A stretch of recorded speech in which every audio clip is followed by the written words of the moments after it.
$14,000 atrofida 23-yil Gentra qora rangidan navorotligidan olgan bo'larmidinglar yoki o'sha pulga sizlarga Monza avtomobilini taklif qilsam $14,300 ga 2023-yilda ishlab chiqarilgan 1.5 atmosferniy dvigatel bilan jihozlangan, bosib o'tgan masofasi probegi 28,000 kilometr.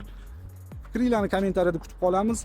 Mashinani obzorini davom ettiramiz. Mashina faqat benzinda yurgan, gaz umuman o'rnatilmagan, yaqinda 4 ta yangi baldonlar taqib qo'yilgan. Tonirovka ruxsatlari bilan xohlagan odam o'zi uchun propan yoki metan o'rnatib olsa bo'ladi. Atmosferniy dvigatel. Saloni yap-yangidek holatda turibdi. Plastmassalar matviy holatda, qirg'ilib ketmagan, sidenalari ham cho'kib qolmagan, rul kojalari ham ideal holatda turibdi. Lyuk albatta mavjud. Akkuratniy, приятный salon, hidlanib ketmagan. Mashinamizda bitta aybi bor, u ham bo'lsa oldi kapot bilan oldi chap krilosi yuzaki sepilgan, arzimagan melish narsaga. Buni olgan odamga video rasmlarini ko'rsatamiz. Ichlari suyaklari absolyutno but-butun holatda, любой ustalarga tekshirtirib olishingiz mumkin. Narxi $14,300. Xohlovchilar uchun через bank avtokreditga ham sotiladi.